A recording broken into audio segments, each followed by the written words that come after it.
ప్రతి ఒక్కరూ కూడా గుర్తుపెట్టుకోమని కోరుతా ఉన్నా. అలాగే రైల్వే జోన్కు భూములు మనం ఇచ్చినా కూడా కావాలని అవి తీసుకోకుండా లిటిగేషన్ పెడతా ఉన్నారు. రైల్వే జోన్కు అర్థం ఆర్థికంగా నిలబడగలిగిన జోన్ అని. కేవలం 2 బిల్డింగులు కట్టి మమా అనిపించడం వల్ల ఎవరికి ప్రయోజనం ఉండదు. ఇవాళ వీళ్ళు చేస్తా ఉన్నది కూడా అలాంటి దొంగ ప్రేమే మన మీద చూపిస్తా ఉన్నారు అన్నది ప్రతి ఒక్కరూ కూడా జ్ఞాపకంలో పెట్టుకోమని అడుగుతా ఉన్నా. రాష్ట్ర అవసరాలను తాకట్టు పెడుతూ అధికారంలోకి వచ్చాక అబద్ధాలు మోసాలు, అధికారంలోకి వచ్చేదాకా అబద్ధాలు మోసాలు, అధికారం దక్కితే చంద్రబాబు చేసే మాయలు మోసాలు ఎలా ఉంటాయో ఒక్కసారి మీ అందరికీ నేను చూపిస్తాను. ఒక్కసారి చూడమని కోరుతా ఉన్నా. ఇది ఒక్కసారి చూడాలక్క, మీరంతా కూడా ఇది మీరంతా కూడా చూడాలక్క. అన్న మీరంతా ఇది ఒక్కటి ఖచ్చితంగా మాత్రం ఇది ఒక్కసారి ఖచ్చితంగా ఇది చూడాలి. తమ్ముడు ప్రతి ఒక్కరూ కూడా ఇది చూడాలి. అక్క ఇది ప్రతి ఒక్కరూ చూడాలి. ఎందుకనంటే అక్క 2014లో చంద్రబాబు నాయుడు ఈ పాంఫ్లెట్ స్వయంగా తాను సంతకం పెట్టి ప్రతి ఇంటికి పంపించాడు. ఇదే కూటమిలో ఉన్న ఇదే ముగ్గురి ఫోటోలు పెట్టి 2014లో పంపించిన ఈ పాంఫ్లెట్, మీ ప్రతి ఇంటికి పంపించిన ఈ పాంఫ్లెట్ లో చంద్రబాబు నాయుడు ముఖ్యమైన హామీలు అంటూ తాను రాశాడు. అప్పట్లో ఇదే ఈటీవీలోనూ, ఇదే ఏబిఎన్ లోనూ, ఇదే టీవీ5లోనూ ఇదే ఇటువంటి మాటలే మాట్లాడారు. అడ్వర్టైజ్మెంట్లతో ఊదరగొట్టారు. ఆ తర్వాత చంద్రబాబు నాయుడును ప్రజలు నమ్మి ఓటేశారు.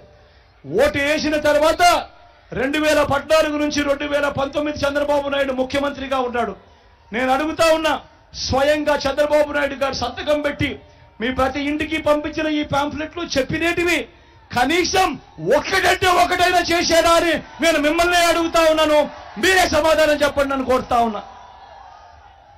ఇందులో చంద్రబాబు చెప్పినేటివి ముఖ్యమైన హామీలంటూ చెప్పినేటివి. రైతు రుణమాఫీపై మొదటి సంతకం చేస్తానన్నాడు. ఇదే పెద్ద మనిషి చంద్రబాబు నాయుడు చెప్పిన మొదటి హామీ 87,612 కోట్ల రూపాయలు వ్యవసాయ రుణాల మాఫీ జరిగిందా అని అడుగుతా ఉన్నాడు మీ బిడ్డ. जय गौ माता, जय गोपाल। आप देख रहे हैं गोकुल धाम गौ सेवा मातिर झज्जर हरियाणा में। ये हम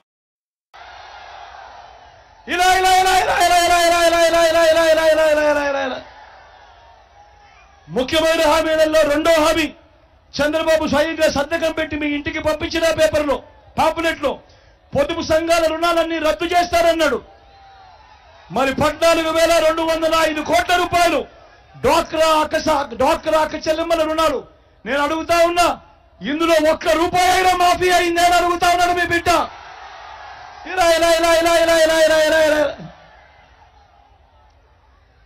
మూడో హామీ ఆడబిడ్డ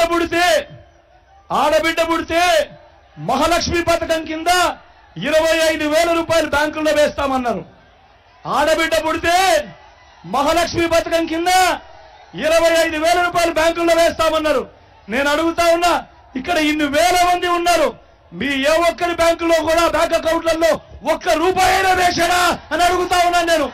ఇలా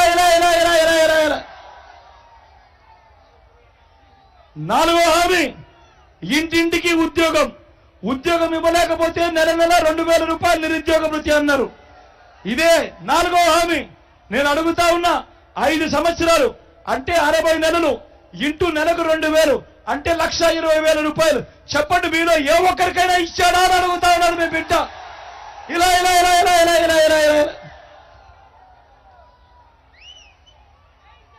అర్హులందరికీ 3 సెంట్ల స్థలం కట్టుకునేందుకు పక్కా ఇల్లు అన్నాడు. నేను అడుగుతా ఉన్నా, 3 సెంట్ల స్థలం కదా దేవుడు ఎరుగు. ఇక్కడ ఇన్ని వేల మంది ఉన్నారు, మీలో ఏ ఒక్కరికైనా 1 సెంటు స్థలమైనా ఇచ్చాడా చంద్రబాబు అని అడుగుతా ఉన్నాను. ఇలా